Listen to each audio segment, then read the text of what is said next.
Rythu Bharosa పథకంపై clarity ఇచ్చారు మంత్రి తుమ్మల నాగేశ్వరరావు. పంట పండించే రైతులకే రైతు భరోసా డబ్బులు ఇస్తామన్నారు. అసలైన రైతులను ఆదుకోవాలనే తమ ప్రభుత్వ ఉద్దేశమన్నారు తుమ్మల. కౌలు రైతులు, భూ యజమానిలో ఎవరో ఒకరికే రైతు భరోసా డబ్బులు ఇస్తామని చెప్పారు. రైతు భరోసా పథకంపై క్లారిటీ ఇచ్చారు మంత్రి తుమ్మల నాగేశ్వరరావు. పంట పండించే రైతులకే రైతు భరోసా డబ్బులు ఇస్తామన్నారు.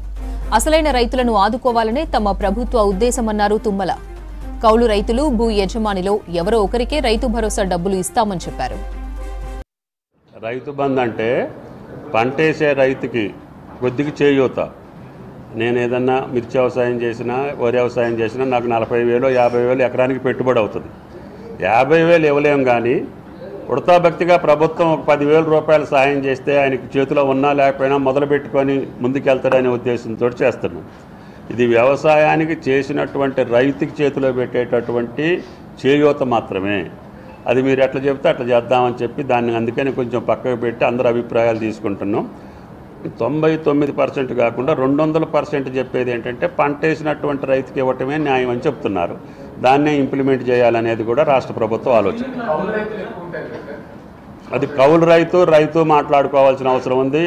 ఆ విషయం కాడనే ఆలస్యం అవుతుంది. పంట వేసినటువంటి రైతుకి ఏ రకంగా పోవాలి. ఇప్పుడు నిన్న రేపు ఇచ్చేటటువంటి మేము ఎకరానికి 10,000 ఇచ్చాం మొన్న నష్టపోయినటువంటి రైతులకు. అది కౌలు రైతులకే ఇవ్వాలని చెప్పి ప్రపోజ్ చేసి పంట వేసినటువంటి రైతుకి పర్మనెంట్ రిపేర్ ఉందనుకోండి, శాండ్ క్యాస్ట్ అయింది, ఎరోజన్ అయింది, గళ్ళు పడ్డాయి, ల్యాండ్ డెవలప్మెంట్ చేసుకోవాల్సిన పర్మనెంట్ ఖాతాకేమో ల్యాండ్ ఓనర్కి ఇవ్వమన్నాం. పంట నష్టాన్ని మట్టికి కౌలు రైతుకి ఇవ్వమని చెప్తున్నాం. తప్పకుండా వ్యవసాయానికి సంబంధించినటువంటి మెకనైజేషన్ కావచ్చు, సాయిల్ హెల్త్ కావచ్చు, ఈ ప్రోగ్రాములు కేంద్రంలో ఎన్ని ప్రోగ్రాములు ఉంటే అన్ని ప్రోగ్రాములకి తప్పకుండా రాష్ట్ర ప్రభుత్వం వాళ్ళ మ్యాచింగ్ గ్రాంట్ ఇచ్చే బాధ్యత మాది.